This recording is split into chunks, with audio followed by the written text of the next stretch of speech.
réjouis dans le nom du Seigneur. Je me confie. Je me confie dans le nom du Seigneur. Je lève les mains. Je lève les mains dans le nom du Seigneur. Je danse de joie. Je danse de joie dans le nom du Seigneur. Je célébrerai le nom de celui que mon cœur aime. Oui, je bénirai le nom de mon Sauveur. Je célébrerai le nom de celui que mon cœur aime. Oui, je bénirai le nom du Seigneur.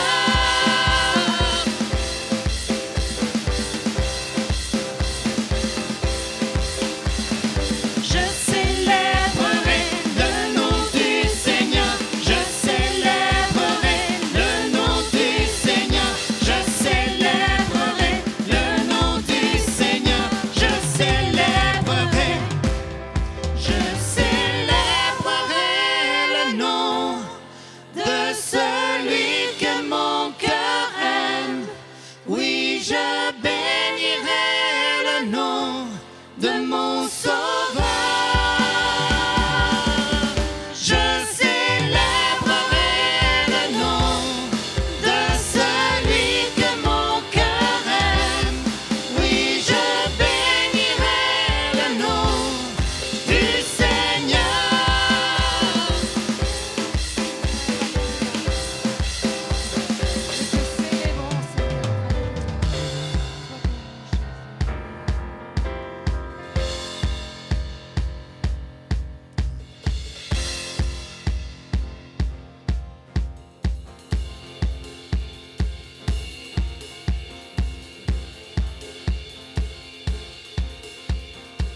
Proclamez la grandeur de l'Éternel notre Dieu et prosternez-vous à ses pieds. Il est saint.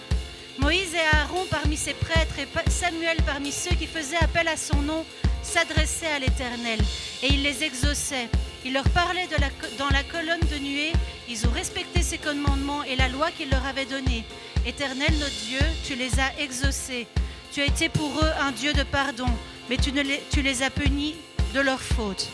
Proclamez la grandeur de l'Éternel notre Dieu et prosternez-vous sur sa montagne sainte, car il est saint, l'Éternel notre Dieu.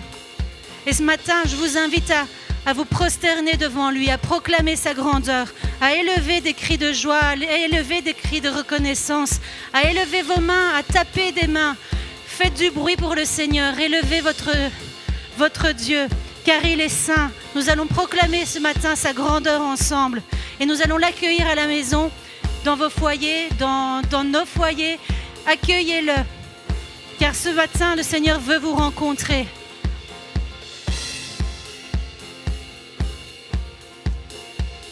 Chant s'élève, les yeux se tournent vers toi. Se tournent vers toi. L'espoir renaît, les cœurs soupirent après toi. Oui, après toi. En te voyant, nous retrouvons la force de vivre. Quand nous sommes en ta présence, nos craintes fuient, elles s'enfuient. Hosanna, Hosanna, tu es le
le bienvenu ce Sois le soir bienvenu, parmi nous, Seigneur. Sois le bienvenu, Seigneur. Viens visiter ton peuple ce soir. Oui, Seigneur, ce matin, nous voulons te rencontrer.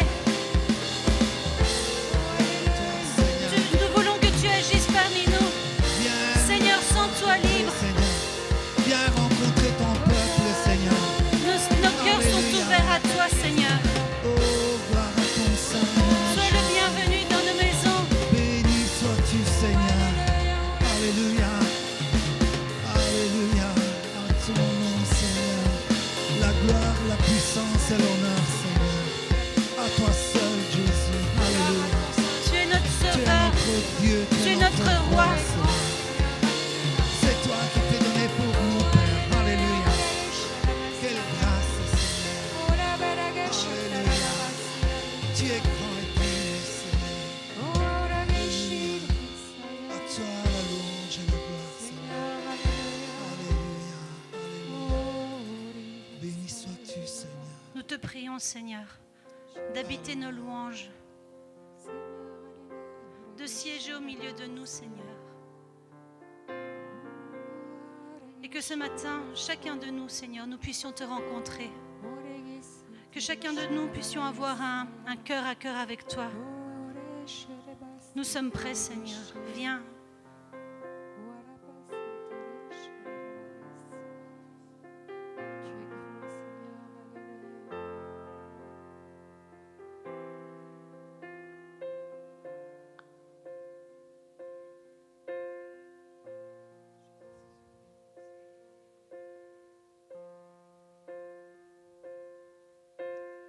Libre de nos chaînes,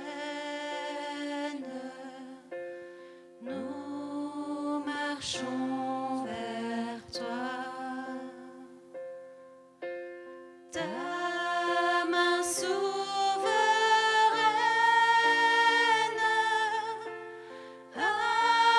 affermit nos pas. Armée de lumière, couronnée d'éclat, soyons sur la terre, messagers de joie.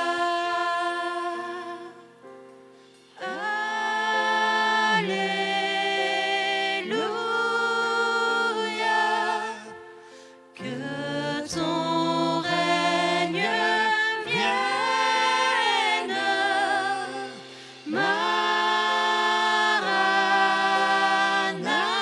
Maranatha, viens Jésus, règne en moi.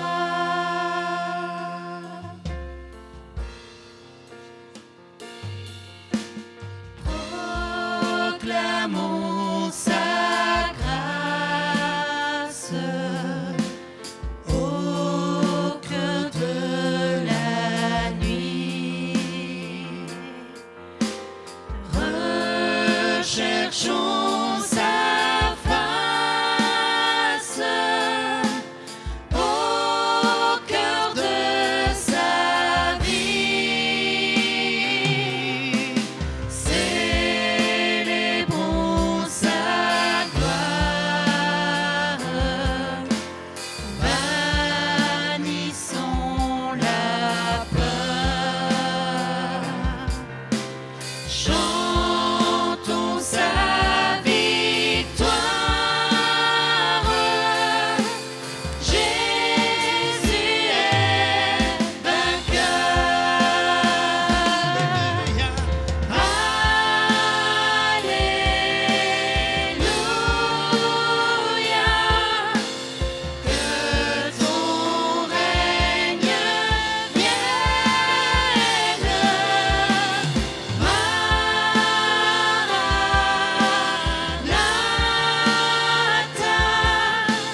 que ton règne vienne.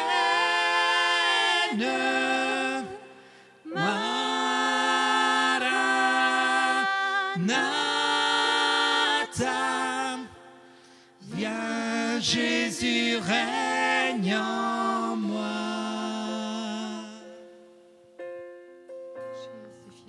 Accueillons notre Seigneur. Viens régner en moi, Seigneur. Viens régner dans ton église, Seigneur. Viens régner dans notre Tu es le roi église, des rois, Seigneur.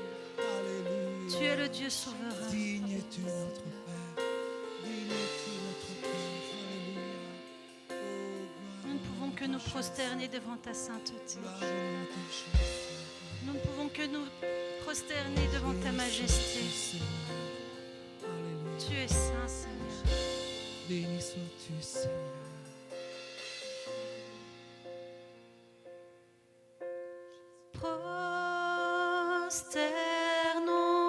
Prosternons-nous devant notre roi.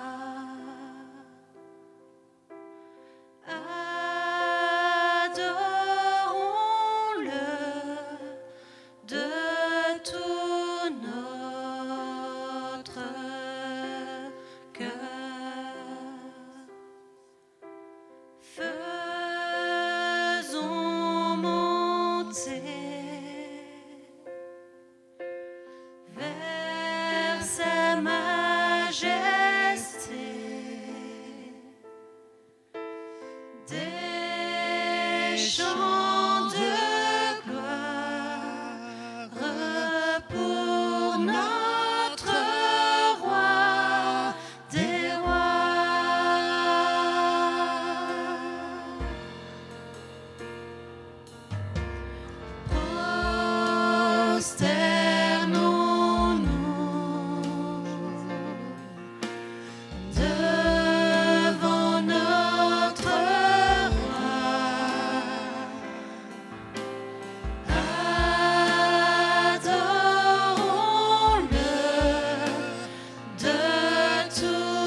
recevoir notre louange.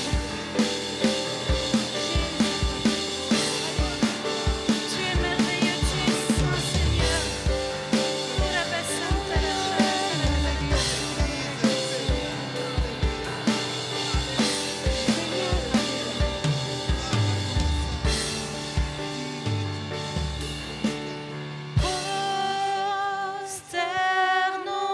Prosternons-nous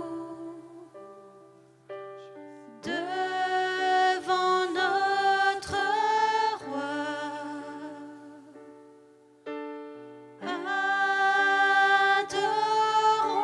Adorons-le de tout notre cœur. Faites monter vers sa majesté des chants de gloire pour notre roi des rois.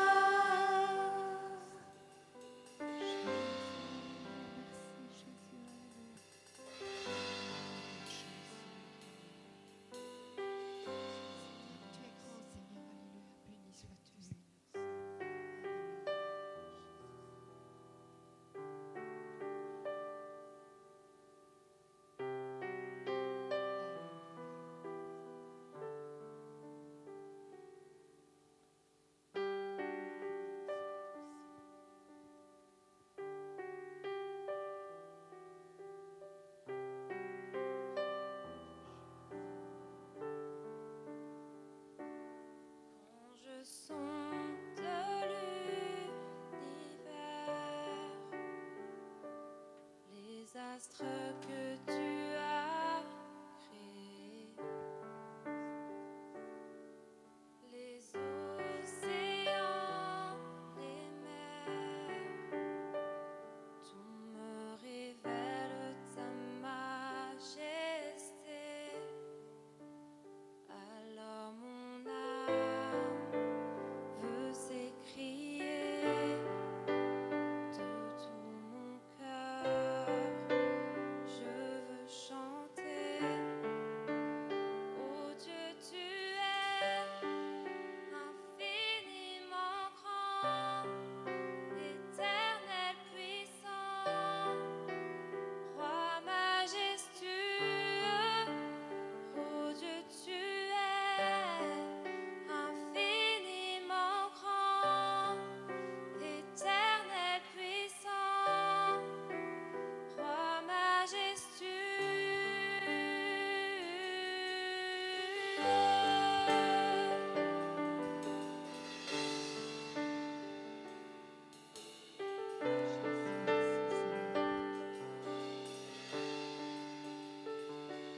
Quand je songe que tu m'as fait, que tu t'es révélé à moi, que pour moi tu as tout créé, tout me révèle ta bonté. Alors mon âme veut s'écrier de tout mon cœur. Je veux chanter.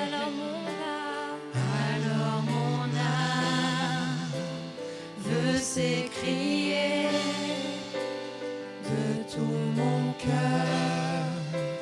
Je veux chanter. Oh Dieu, tu es infiniment grand, éternel puissant, roi majestueux. Oh Dieu, tu es infiniment grand, éternel puissant, roi majestueux. Oh Dieu, tu es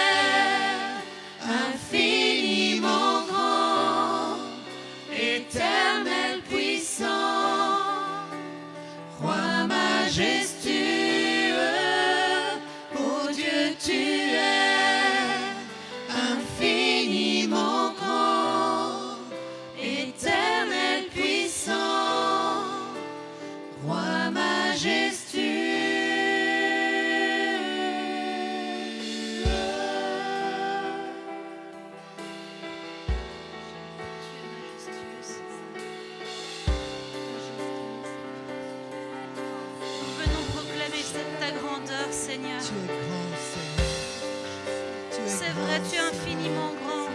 Alléluia. Tu es Tu es infiniment notre Dieu, puissant. Seigneur. Tu es notre Dieu, Seigneur.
Seigneur, quand tu es venu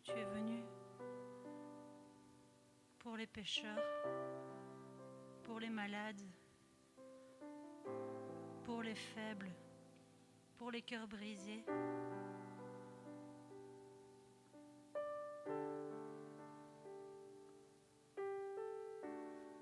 Pour ceux qui sont dans la tristesse.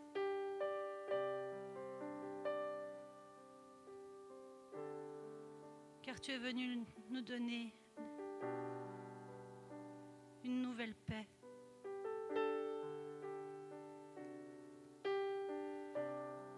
Une joie qu'on ne connaissait pas avant que tu ne sois là. Un amour si profond. Et c'est ce que nous voulons goûter ce matin.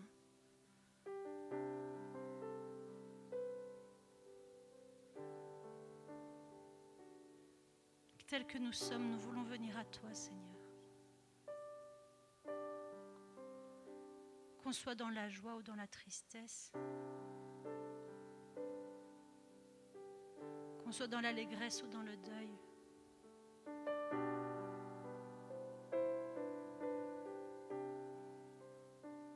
qu'on soit sain de corps ou malade.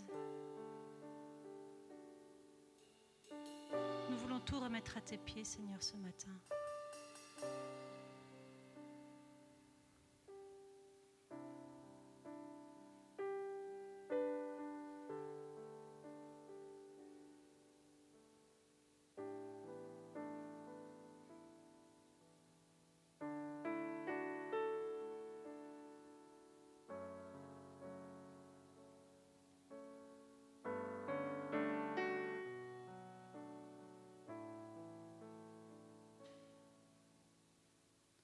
Au-delà des océans, tu es venu me chercher. Au-delà de mes tourments,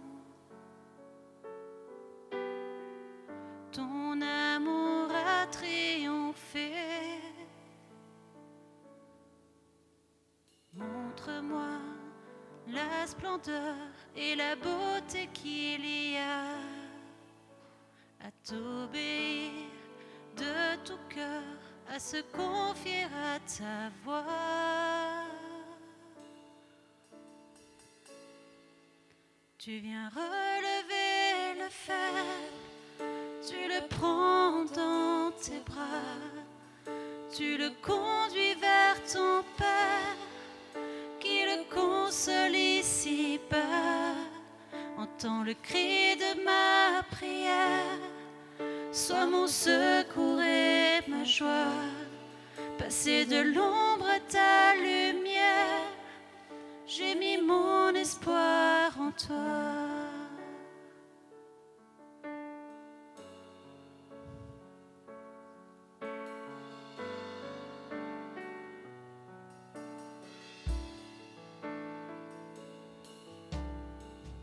Puisque ma vie passera,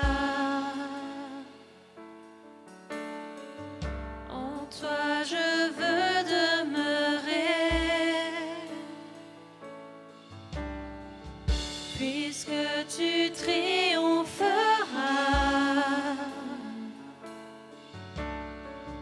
mon cœur en toi veut s'ancrer. Montre-moi la splendeur et la beauté qu'il y a à t'obéir de tout cœur, à se confier à ta voix.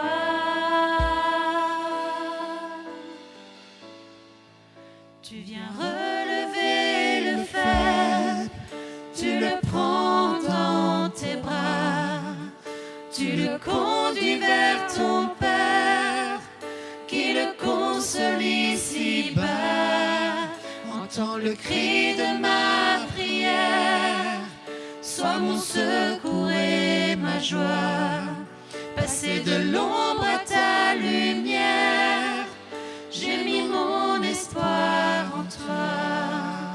Tu viens relever le faible, tu le prends dans tes bras, tu le conduis vers ton Père, qui le console ici-bas.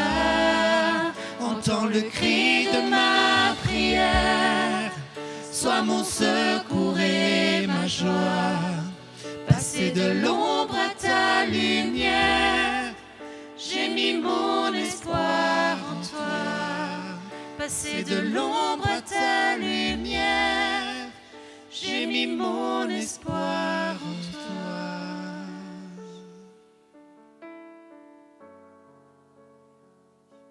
Alléluia. Oui, Seigneur. Notre espoir est en toi seul, Seigneur. Alléluia. Merci pour ce privilège que tu nous donnes, Seigneur, d'être dans ta présence, d'avoir ce face-à-face avec toi.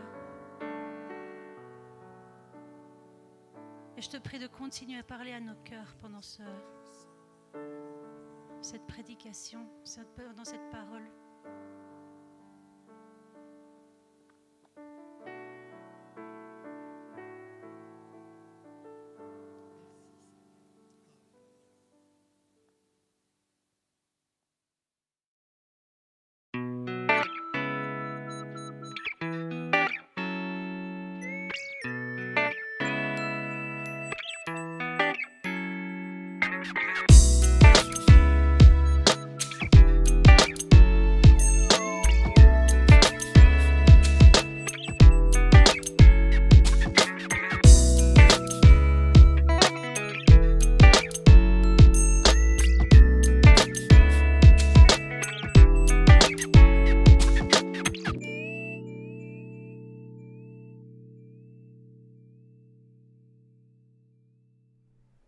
Bonjour à tous. On va commencer ce culte à distance et j'aimerais commencer tout simplement par prier. Merci Seigneur pour ta joie, Seigneur. Merci pour ta parole. Merci pour la bénédiction, Seigneur, que nous pouvons partager autour de nous, Seigneur. Je te prie que ce moment béni, Seigneur, puisse toucher les cœurs, puisse toucher les vies, Seigneur, que beaucoup puissent se tourner vers toi, Seigneur, et s'attacher encore plus à toi, Seigneur. Merci d'encourager notre foi encore ce matin. Amen. Voilà. Juste avant de commencer, j'aimerais répondre par rapport à une petite devinette que j'ai lancée hier à la communauté. Donc j'ai lancé un petit message et j'ai demandé quels étaient les points communs entre les trois personnages bibliques suivants, David, Moïse et Paul. Il y a eu énormément de bonnes réponses, évidemment. Et il y en a une qui est directement liée au 6e commandement, donc les 10 commandements qu'on trouve dans Exode 20. Et le 6e, c'est « Tu ne tueras point ». Et le point commun que je voulais vous faire dire, et c'est Tony, Naomi et Alessandra qui l'ont souligné, c'est que ces trois hommes en fait ont été impliqués directement dans un meurtre. Et pourtant, c'est intéressant de voir que malgré ce meurtre, malgré le meurtre d'un Égyptien pour Moïse, le meurtre d'un commandant de l'armée pour David et le meurtre d'Étienne pour Paul, malgré cela, ce n'est pas ça que nous retenons de leur vie. Ce que nous retenons, c'est ce que Dieu a fait dans leur vie et ce qu'il a fait à travers eux. Et j'aimerais regarder un tout petit peu de plus près des textes qui nous parlent de ce Dieu-là, de ce Dieu de grâce, de ce Dieu qui est capable de transformer des catastrophes humaines en bénédictions. Alors, tu ne tueras point, c'est ce 6e rendez-vous pour parler des commandements de Dieu. Et je sens que certains ont déjà envie d'aller voir une autre vidéo YouTube. Ils se disent, moi je n'ai jamais tué personne, donc ça ne va pas me parler. Mais ne balayez pas trop vite ce sujet de la main parce que ici, le thème que Dieu veut traiter aujourd'hui, c'est aussi un thème qui nous touche. Parce que ce n'est pas juste ne pas tuer qui sera traité dans cette vidéo, mais c'est bien d'autres thèmes. Alors je vous en donne quelques-uns. Il y a le thème de l'orgueil, le thème de la maîtrise de soi, le thème de la réflexion, savoir réfléchir à ses actes, le thème de la valeur de la vie et surtout la gestion de la colère. Et la gestion de la colère, il y a beaucoup de choses à dire et j'aimerais qu'on puisse regarder ça ensemble maintenant. Quand vous voyez des manifestations en rue, quand vous voyez des gens qui sont en colère et qui manifestent dans la rue, quand vous voyez certaines violences domestiques dans des familles qui sont confinées, quand vous voyez certains adolescents, la manière dont ils se comportent devant un jeu violent, un jeu vidéo violent, vous vous dites, c'est vrai qu'il y a des gens qui ont vraiment énormément de mal à gérer la colère et à maîtriser leur colère. Et gérer la colère, c'est quelque chose que tout le monde sait qui est difficile. Le philosophe Aristote a dit ceci, tout le monde peut se mettre en colère, mais il est difficile de se mettre en colère pour des motifs valables et contre qui le mérite au moment et durant le temps voulu. C'est un fait connu. C'est difficile de gérer sa colère. Alors j'aimerais qu'on regarde un tout petit peu une histoire biblique, et c'est l'histoire de Caïn et Abel, deux frères issus de la première famille sur terre, la famille d'Adam et Ève. Donc ils ont deux fils, et un jour ces deux fils vont faire un sacrifice à Dieu, c'est-à-dire qu'ils vont offrir quelque chose sur le feu pour plaire à Dieu. Et Caïn va offrir des fruits de la terre, et Abel va offrir les premiers-nés de son troupeau, puisque Caïn était agriculteur et Abel était berger. Et on va voir que c'est Abel, le cadet, qui va avoir la bénédiction de Dieu sur son sacrifice. C'est son sacrifice à lui qui va être accepté. Et Caïn va finir par tuer Abel. Alors, qu'est-ce qu'on pourrait tirer comme conclusion de ce meurtre, de ce premier meurtre qui apparaît dès la Genèse au chapitre 4? Est-ce que la conclusion c'est que Caïn était un sale type? Est-ce que la conclusion c'est tuer c'est mal? C'est pas du tout ça. Non, plutôt la conclusion c'est que tuer ça pourrait arriver à n'importe qui. Tout le monde pourrait se retrouver dans la même situation de Caïn et nourrir des envies de meurtre. Qui c'est qui n'a jamais eu envie de tuer quelqu'un dans sa colère? Alors, on pourrait s'interroger pourquoi est-ce que Dieu a favorisé le sacrifice d'Abel? Déjà parce que Abel a donné le meilleur à Dieu. La louange d'Abel, c'était de donner ce qu'il y a de meilleur à Dieu. Il a donné les premiers-nés des meilleures brebis de son troupeau. Et en fait, l'adoration que Dieu accepte, c'est celle-là. C'est quand on lui offre le meilleur. Si on lui offre moins que le meilleur, eh bien, il ne l'agrée pas. C'est un peu comme le sacrifice de Caïn. Alors, non seulement l'acte était bon, mais beaucoup plus profondément que ça, c'est les motivations du cœur qui étaient bonnes. Et Abel avait des bonnes motivations dans son cœur, alors que Caïn n'était pas juste dans son cœur. Et c'est ça aussi que Dieu n'a pas validé. Alors, suite à ce sacrifice qui n'est pas accepté, Caïn va être extrêmement contrarié. Son orgueil est piqué au vif. Imaginez, c'est le cadet de la famille qui est agréable à Dieu. Ça, c'est trop pour Caïn pour supporter ça. Alors, qu'est-ce que Dieu fait? Qu'est-ce que Dieu fait? Déjà, il va s'approcher de Caïn. Il va lui offrir une alternative et une porte de sortie à sa colère. Et puis Dieu va l'avertir des dangers qui le guettent s'il reste en colère. On va lire ça dans Genèse 4. Si vous voulez prendre avec moi le texte, c'est les versets 5 et 7. Caïn fut très irrité et il arbora un air sombre. L'Éternel dit à Caïn, « Pourquoi es-tu irrité et pourquoi abordes-tu un air sombre? Certainement, si tu agis bien, tu te relèveras. Si en revanche tu agis mal, le péché est couché à la porte et ses désirs se portent vers toi, mais c'est à toi de dominer sur lui. » Alors, on va s'arrêter deux minutes sur ce texte parce qu'il y a des choses vraiment excellentes à relever dans cette approche de Dieu. Déjà, première chose, c'est Dieu s'approche de celui qui est en colère. Parfois, on ne sait pas gérer la colère de quelqu'un d'autre. Un petit enfant, quand il se met en colère, on a envie presque de lui crier dessus, de lui dire qu'il n'a pas le droit de se mettre comme ça en colère. Mais Dieu s'approche de celui qui est en colère. C'est beau ça. On peut nous aussi s'approcher de celui qui est en colère et dire « tu es en colère ?» et en fait de valider simplement le fait qu'il est en colère. Et puis après, si c'est un petit enfant, on peut aussi l'aider à se calmer en fait et à mettre des mots sur sa colère. Ça va l'aider en fait à pouvoir évacuer la colère. Et puis on va aussi lui enseigner qu'il y a certaines choses qu'on ne fait pas, il y a des choses qui ne sont pas admissibles en fait au moment d'exprimer sa colère. Mais Dieu, lui, s'approche de celui qui est en colère. C'est vraiment un grand enseignement. Dieu aussi lui dit, mais si tu réagis bien, en fait, tu vas te sentir mieux, en fait. Tu vas pouvoir traiter cette colère, elle va pouvoir sortir de toi, tu vas pouvoir retrouver ta paix, tu vas pouvoir continuer à vivre. Et ça, c'est bien. En fait, Dieu ne désire pas que nous restions en colère. Il désire que la colère soit traitée. C'est le deuxième enseignement de ce récit. Et puis, Dieu nous avertit aussi. Et c'est bien aussi quand nous parlons de la colère avec des gens qui sont pleins de colère, de les avertir qu'il y a des conséquences négatives. Généralement, on le sait.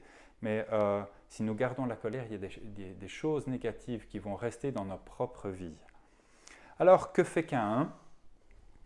Il va mépriser l'avertissement de Dieu et plutôt que de se tourner vers Dieu, eh bien, il va attraper son frère, il va le tuer. Puis Dieu lui demande « Où est Abel ?» Et dans un premier temps, Caïn dit « Je ne sais pas », il va faire semblant de rien, il va faire l'ignorant. Et dans un deuxième temps, il va tout nier en bloc, il va nier toute responsabilité, il va dire « Suis-je le gardien de mon frère ?» Alors Dieu lui révèle ensuite qu'il est au courant pour le meurtre et il prononce son jugement. Ce petit récit nous permet en fait de faire un lien entre le moment de la colère et le moment du meurtre. Il y a un certain temps qui s'écoule entre les deux et c'est vraiment très intéressant de regarder ça. Jésus lui-même va dévoiler ce lien entre la colère et le meurtre dans Matthieu 5, versets 21-22. J'aimerais les lire maintenant. On lit ceci. « Vous avez appris qu'il a été dit aux anciens, tu ne commettras pas de meurtre. Celui qui commet un meurtre mérite de passer en jugement. Mais moi je vous dis, tout homme qui se met sans raison en colère contre son frère mérite de passer en jugement. Celui qui traite son frère d'imbécile mérite d'être puni par le tribunal, et celui qui le traite de fou mérite d'être puni par le feu de l'enfer. » Dans le texte original, en fait, l'insulte qui est donnée là, qui est traduite ici par imbécile, par fou, c'est raka.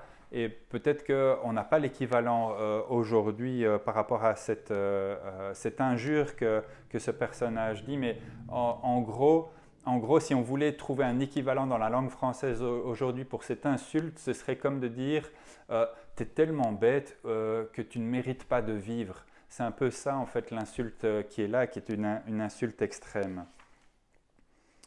Alors, est-ce que la colère est une bonne chose ou une mauvaise chose? C'est la question suivante. J'imagine que vous avez tous votre opinion là-dessus. En tout cas, la Bible nous dit que c'est une émotion qui nous vient de Dieu et que devant une injustice, c'est tout à fait légitime. On a tout à fait le droit d'être en colère. La colère, c'est un mot, c'est un terme qui revient 455 fois dans la Bible et 375 fois, il s'agit de la colère de Dieu. C'est intéressant ça, hein? Jésus lui-même s'est mis en colère et il y a beaucoup de choses qui irritent Jésus, beaucoup de choses qui irritent Dieu.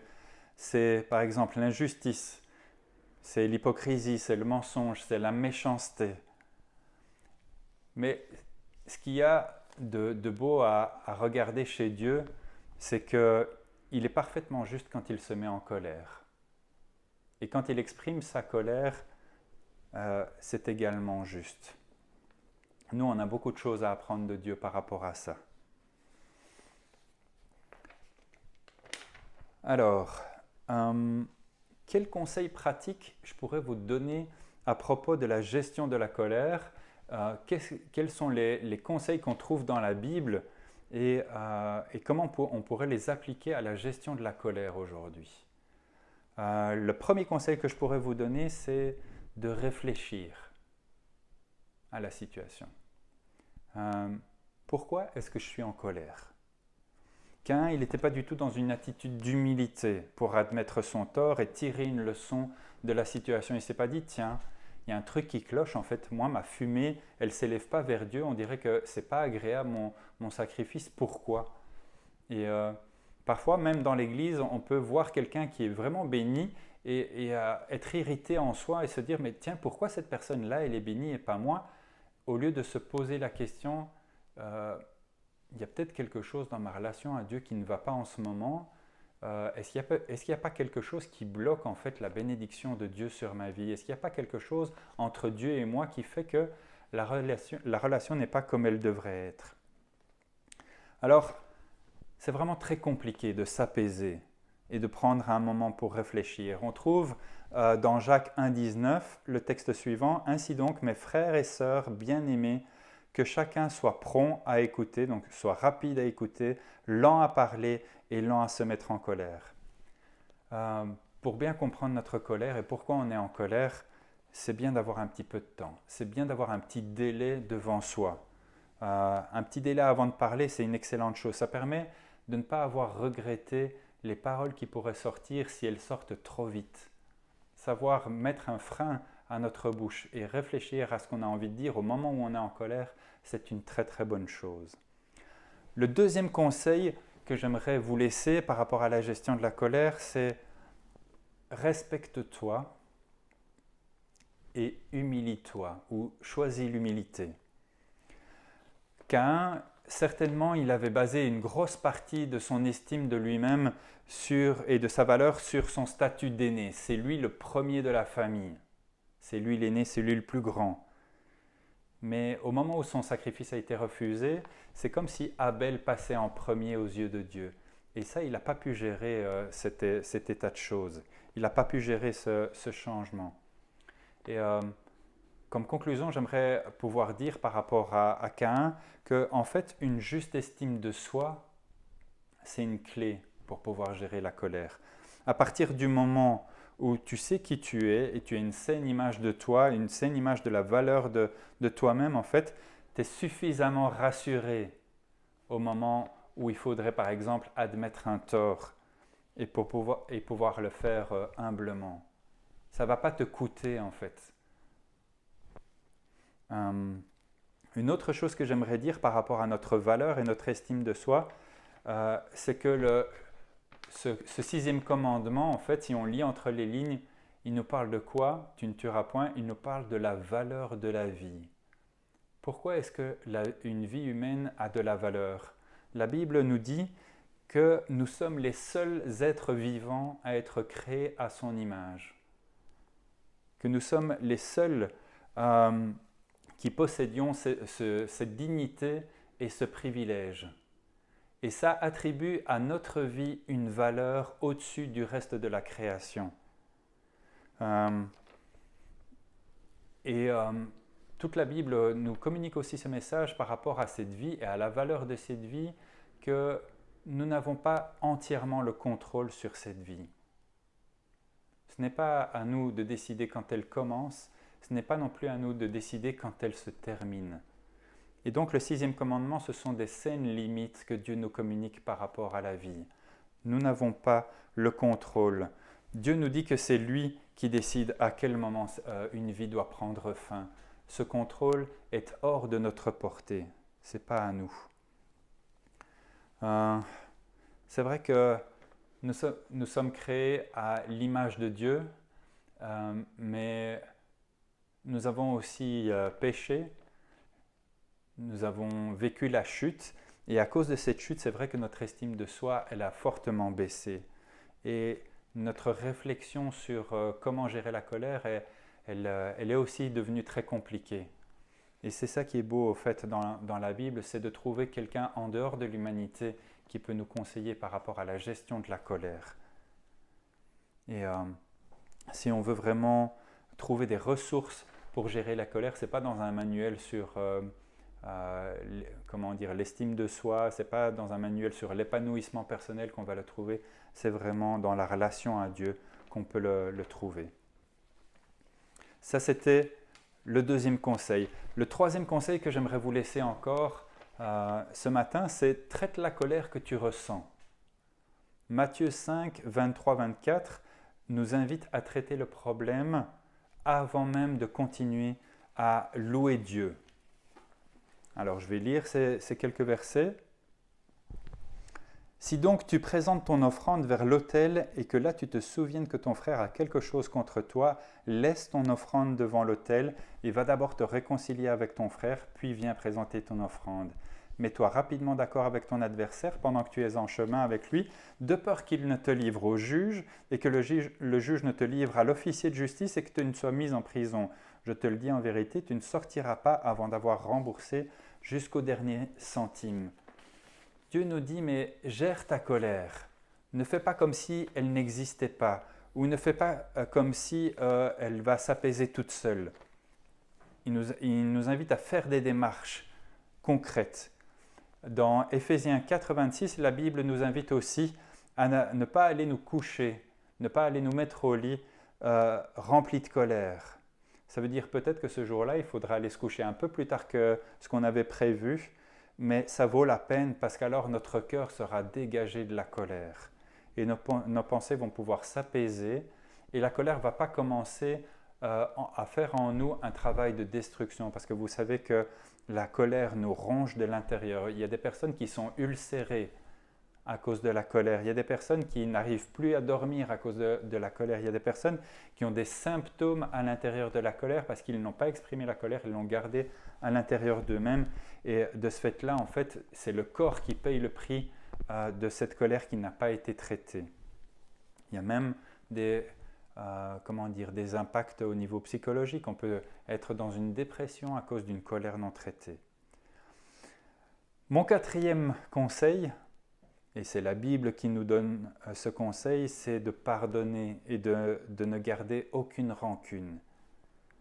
J'aimerais lire avec vous un passage dans Romains 12, versets 18 et 19 qui nous aide beaucoup à pouvoir mettre un terme à nos pensées de vengeance. Par exemple, quand on laisse tourner les pensées dans notre tête, souvent on est tenté de se venger soi-même. On lit ceci. Si cela est possible, dans la mesure où cela dépend de vous, soyez en paix avec tous les hommes. Ne vous vengez pas vous-même, bien-aimés, mais laissez agir la colère de Dieu, car il est écrit « C'est à moi qu'appartient la vengeance, c'est moi qui donnerai à chacun ce qu'il mérite, dit le Seigneur. » Mais si ton ennemi a faim, donne-lui à manger. S'il a soif, donne-lui à boire. Car en agissant ainsi, tu amasseras des charbons ardents sur sa tête. Ne te laisse pas vaincre par le mal, mais sois vainqueur du mal par le bien. La Bible établit comme principe que dans une dispute, Dieu restera toujours l'unique juste juge et que c'est à lui qu'il revient de punir au moment opportun. Alors c'est quoi notre job ? C'est quoi notre travail? C'est quoi notre responsabilité? Et notre responsabilité, c'est de libérer le pardon. C'est de pardonner et ainsi de pouvoir échapper à ces pensées de vengeance qui voudraient nous détruire. Il n'y a pas d'autre moyen d'échapper aux pensées de vengeance que de libérer le pardon sur la personne. Vous savez, c'est extrêmement désarmant de recevoir le pardon ou de recevoir une demande de pardon. Le pardon demandé humblement ou accordé sans condition désarme complètement la personne avec qui nous traitons la colère. Et pardonner, ça n'a rien à voir avec les émotions. Il ne faut pas attendre de sentir « Ah, ça y est, je le sens bien, je suis prêt à pardonner ». Ça n'a rien à voir avec les émotions ou avec le moment où on est prêt. C'est un choix, comme le choix d'aimer.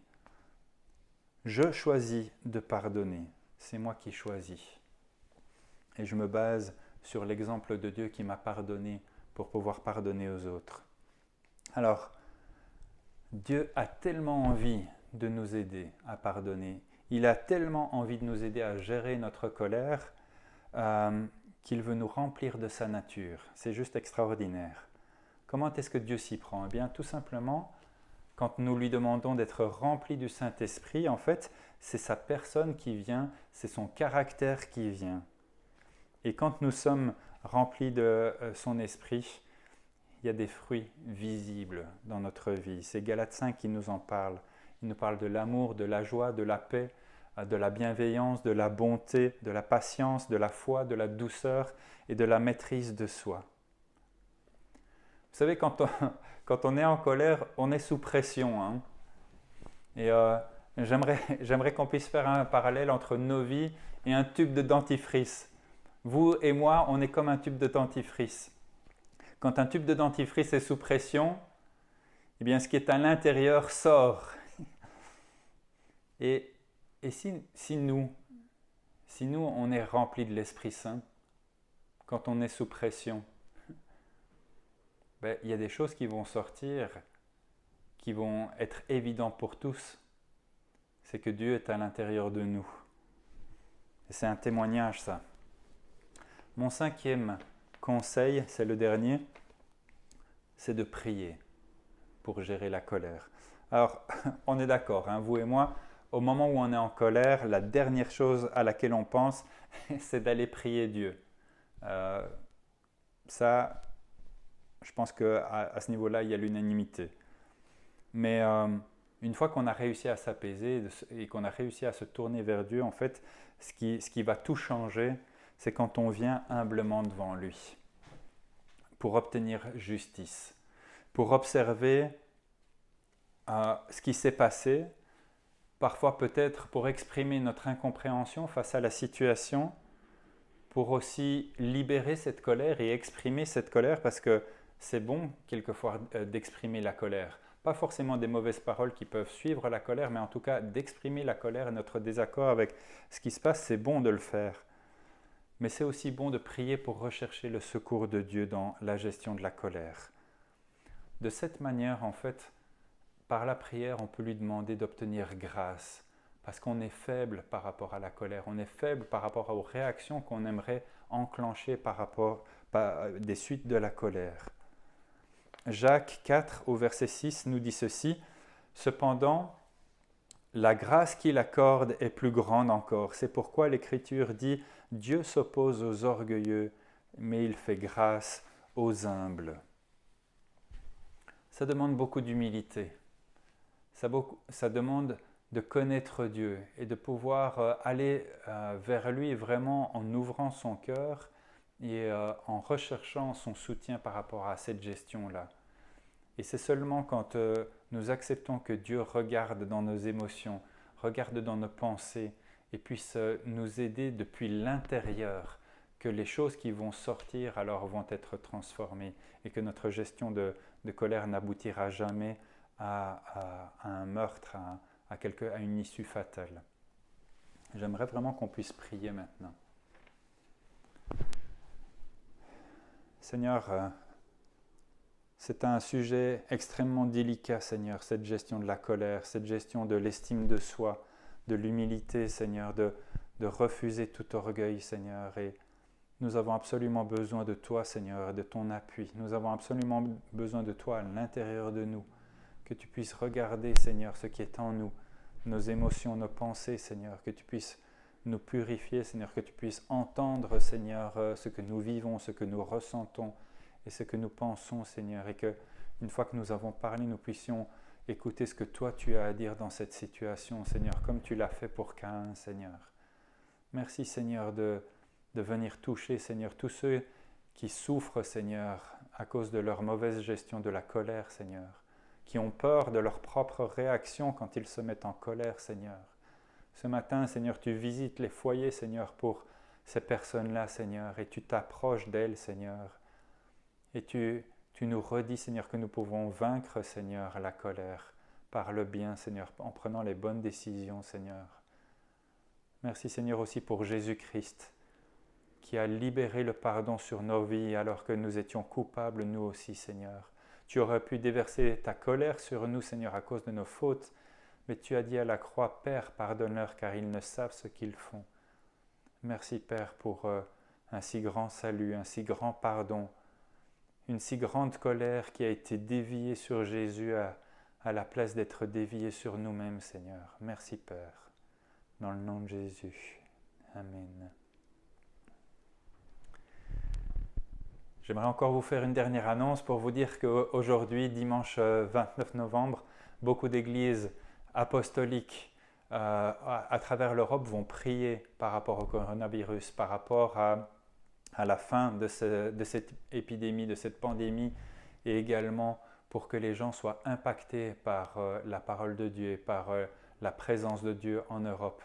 Et toutes ces personnes, et nous faisons partie aussi de ce mouvement qui va se réunir et qui va prier pour ça, toutes ces personnes vont prier pour un réveil en Europe. Et si vous voulez vous joindre à nous, on va prendre une heure bien spécifique dans la journée, ce sera de 17h à 18h. On vous donne rendez-vous sur Zoom ou alors vous pouvez aussi être en face à face avec Dieu dans votre chambre, prendre un temps seul et vous placer devant Dieu vraiment pour que le gouvernement prenne les meilleures décisions par rapport à ça, que les scientifiques et que le secteur médical soient aidés de la part de Dieu, que Dieu puisse mettre un terme à ce virus et que nous puissions voir aussi l'œuvre de Dieu dans les cœurs, que nous puissions voir des vies de nombreuses vies se tourner vers Dieu. Voilà, je vous souhaite à tous un bon dimanche.